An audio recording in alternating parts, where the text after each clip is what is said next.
Situé à 30 minutes d'Angers, je découvre le Bioparc, reconnu comme un site d'exception et élu deuxième meilleur zoo européen en 2020 par le Diamond Theme Park.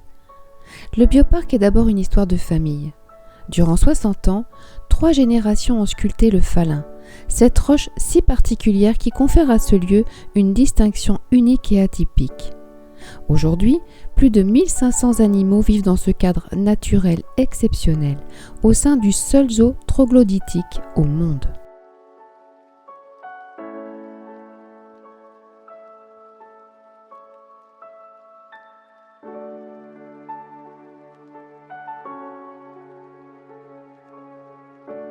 La notoriété du Bioparc repose aussi sur son engagement pour la biodiversité, avec 25 projets nature aux côtés de peuples du monde. Le Bioparc s'engage également pour le bien-être des animaux, alimentation adaptée aux besoins de chacun, soins vétérinaires, cadre riche stimulant les comportements naturels.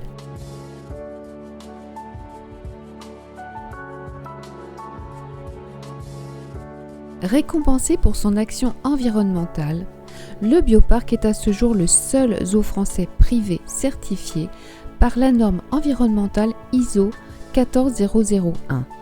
Celui-ci lui a attribué la marque Valeur PNR. Le Bioparc est également le premier parc zoologique français classé refuge par la Ligue pour la protection des oiseaux pour ses efforts d'accueil de la faune et de la flore locale.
Dans ce site troglodytique de 14 hectares, nous circulons en toute liberté au milieu d'enclos naturels où les animaux ont de l'espace pour s'ébattre ou se réfugier à l'abri des regards indiscrets.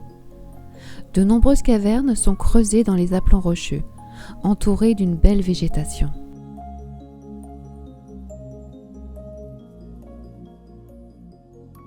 Voici quelques dates importantes. 1961, ouverture du zoo des Minières au public le 13 juillet.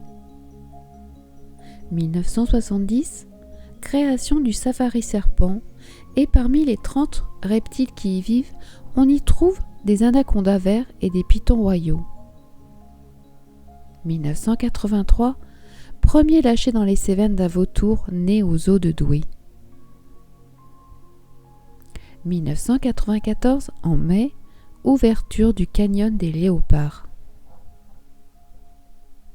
2001, lancement des 40 projets nature pour les 40 ans du parc.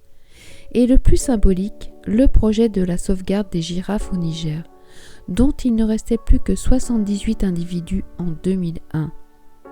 Elles sont aujourd'hui plus de 700. 2009, inauguration de la plus grande volière d'Europe. 2011, le zoo de Douai-La Fontaine devient le bioparc. 2013, ouverture du sanctuaire des okapis, une immense volière dans laquelle cohabitent une quinzaine d'espèces. 2015, décès de Louis Gay, fondateur du zoo à l'âge de 86 ans. 2017, ouverture de la zone des fantômes de l'Himalaya, avec un parc pour les panthères de neige, un parc pour les macors et l'amphithéâtre des vautours où se tient chaque jour la curée des vautours. Et 2020, ouverture du cratère des carnivores, un espace de 2 hectares qui présente les lions et les guépards sur d'immenses territoires,